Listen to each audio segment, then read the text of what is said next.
Hello दोस्तों, आपका हमारे YouTube चैनल में स्वागत है। दोस्तों आज हम टॉपिक लेकर आए हैं अम्ल, क्षार और लवण, जो एग्जाम की दृष्टि से काफ़ी महत्वपूर्ण टॉपिक है। जब भी जनरल साइंस में से क्वेश्चन आता है तो इस टॉपिक में से सीधा सीधा क्वेश्चन आ जाता है। तो आज हम इसको अच्छी तरह से कवर करने वाले हैं। तो सबसे पहले हम लेते हैं अम्ल, जिसको हम इंग्लिश में एसिड भी कहते हैं। देखिए, जो भी चीज़ स्वाद में खट्टी होती है वास्तव में वो अम्ल ही होती है, ध्यान रखना। अम्ल की दूसरी परिभाषा क्या बनती है कि ये नीले लिटमस पत्र को लाल में परिवर्तित कर देते हैं, और जो क्षार होते हैं वो जस्ट इनका उल्टा करते हैं।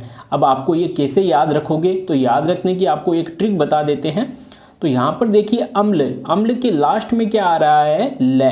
तो ये ध्यान रखना, अम्ल जो लिटमस पत्र है वो लास्ट में किस में परिवर्तित होगा, फिर ल से लाल के अंदर। ऐसे आप इसको याद रख सकते हो, ये एक ट्रिक है छोटी सी। और वहीं क्षार है उसमें उल्टा कर दीजिएगा।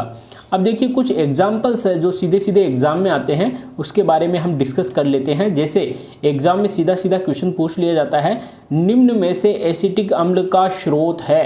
तो यहाँ पे उदाहरण दे दिया जाता है। तो ध्यान रखना, ये सिरका है ना, बहुतों बार ये क्वेश्चन पूछा जा चुका है सिरका वाला। तो ध्यान रखना, सिरका है, सिरके के अंदर कौन सा अम्ल पाया जाता है, एसिटिक अम्ल।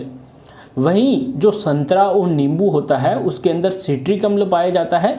इमली और अंगूर के अंदर टार्ट्रिक अम्ल पाया जाता है।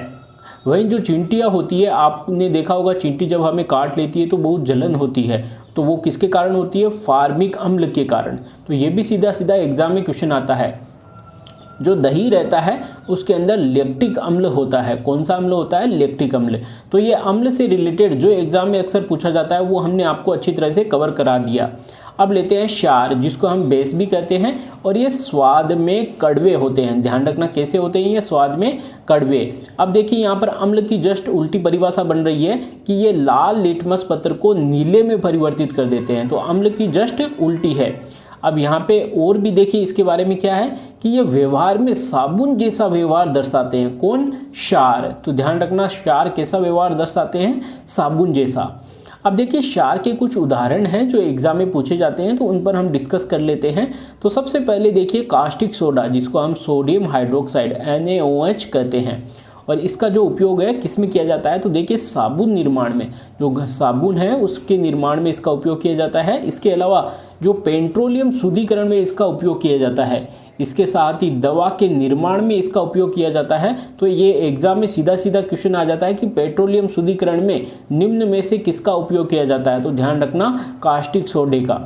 अब देखिए दूसरा है पोटेशियम हाइड्रोक्साइड, जिसको हम KOH कहते हैं, पोटेशियम हाइड्रोक्साइड। ये इसका उपयोग किस में किया जाता है, जो मृदु साबुन होती है, जो हम घरों में जो नहाने के काम में साबुन लेते हैं, मृदु साबुन जो कोमल साबुन होती है उसमें इसका उपयोग किया जाता है। इसके अलावा जो शैम्पू है, शेविंग क्रीम है, उसके अंदर इसका उपयोग किया जाता है। अब देखिए आगे मैग्नीशियम हाइड्रोक्साइड, जिसको MgOH2 कहते हैं, ठीक है। अब इसका उपयोग किस में किया जाता है, देखिए ये तो बहुत बार क्वेश्चन पूछा जा चुका है। जो पेट की अम्लता दूर करने में मैग्नीशियम हाइड्रोक्साइड का उपयोग किया जाता है। इसको एंटा एसिड भी कहते हैं, या इसको मिल्क ऑफ मैग्नीशिया भी कहते हैं। ध्यान रखना, एग्जाम में सीधा सीधा क्वेश्चन पूछा जाता है। मिल्क ऑफ मैग्नीशिया का उदाहरण है, या पेट की अम्लता को दूर करने में से निम्न में से किसका उपयोग किया जाता है, तो ध्यान रखना मैग्नीशियम हाइड्रोक्साइड का। ये कब्ज को दूर करता है। अब देखिए आगे कैल्शियम हाइड्रोक्साइड, इसका जो फॉर्मूला भी देख लीजिए साथ में, CaOH2 ये 2 है ना। अब देखिए इसका उपयोग किस में किया जाता है, विरंजक चूर्ण में इसका उपयोग किया जाता है। इसके अलावा चमड़े से बाल साफ करने में इसका उपयोग किया जाता है। साथ ही जो मिट्टी की अम्लता दूर करने में इसका उपयोग किया जाता है। तो ये भी देखिए एग्जाम में एक क्वेश्चन बहुत बार पूछा जा चुका है कि मिट्टी की अम्लता दूर करने में किसका उपयोग किया जाता है। तो ध्यान रखना कैल्शियम हाइड्रोक्साइड का। अब देखिए लास्ट में क्या है, एल्यूमिनियम हाइड्रोक्साइड। इसका फॉर्मूला भी आप देख लीजिए, और इसका उपयोग देखिए किस में किया जाता है, कपड़ों से स्याही के दाग धब्बे हटाने में इसका उपयोग किया जाता है। तो ध्यान रखना, कपड़ों में इसका उपयोग किया जाता है। अब देखिए लवण के बारे में क्या पूछा जाता है अक्सर एग्जाम में, वो भी हम देख लेते हैं। तो लवण कैसे बनते हैं, तो सबसे पहले देखिए जब अम्ल और क्षार क्रिया करते हैं तब लवण बनते हैं, और साथ में जल भी उत्पन्न होता है। तो ध्यान रखना, जब अम्ल और क्षार दोनों क्रिया करते हैं तब लवण बनते हैं। अब लवण मेनली कौन कौन से हैं जो एग्जाम में पूछे जाते हैं और उनका क्या उपयोग है, तो वो हम देख लेते हैं। जैसे NaCl, जिसको हम सोडियम क्लोराइड भी कहते हैं, तो इसका ये है ना, नॉर्मली हमारे खाने में काम आता है, जैसे आप आटे में नमक डालते हो वो यही होता है NaCl, तो आहार में काम आता है। इसके अलावा खाद्य पदार्थों का संरक्षण, जैसे आपने अचार वगैरह देखा होगा, अचार जो मार्केट में आते हैं उसमें नमक और तेल ज़्यादा होता है, तो ये खाद्य पदार्थों को सुरक्षित रखने में ये काम में आते हैं, संरक्षित रखने में। अब देखिए आगे, सोडियम बाइकार्बोनेट। सोडियम बाइकार्बोनेट इसका उपयोग किस में किया जाता है, जैसे बेकिंग पाउडर में और इसके अलावा अग्निशामक यंत्र में। तो ये सीधे सीधे बेकिंग पाउडर वाला ये बहुतों बार पूछा जा चुका है क्वेश्चन। अब देखिए आगे, पोटेशियम नाइट्रेट, इसका उपयोग किस में किया जाता है, जो घन पाउडर होता है, इसके अलावा जो विस्फोटक पदार्थ होते हैं ना उसके अंदर पोटेशियम नाइट्रेट का प्रयोग किया जाता है। अब देखिए जो पोटास एलम है, ये एक तरह से इसको हम फिटकरी को ही कहते हैं, और फिटकरी का उपयोग किस में किया जाता है वो आपको ही पता है कि जल के शुद्धिकरण में, इसके अलावा औषधि में भी इसका उपयोग किया जाता है।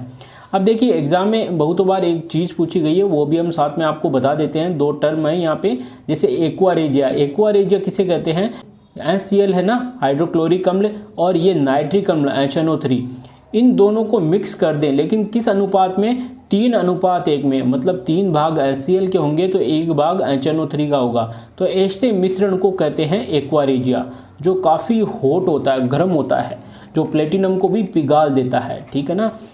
अब देखिए अम्लीय वर्षा, ये भी पूछा जाता है अक्सर। अम्लीय वर्षा क्या होती है, तो जब देखिए वर्षा की जो pH है ना 5.6 से कम हो जाती है, pH 5.6 से कम हो जाती है। नॉर्मली जो pH रहती है उदासीन pH 7 होती है, 7 से अगर कम हो तो उसको हम अम्लीय pH कहते हैं, और 7 से ऊपर चली जाए तो उसको क्षारीय pH कहते हैं। तो यहाँ पर देखिए pH का मान 5.6 से कम हो रहा है, इसका मतलब ये अम्लीय pH है। इसीलिए जो वर्षा का जल है, जब बारिश होती है तो उसके अंदर क्या है, जब प्रदूषण ज़्यादा हो जाता है, तो प्रदूषण ज़्यादा होने के कारण गैसेज कौन कौन सी ज़्यादा रहती है वायुमंडल में, जैसे CO2, SO2, NO2, ये गैसें रहती हैं।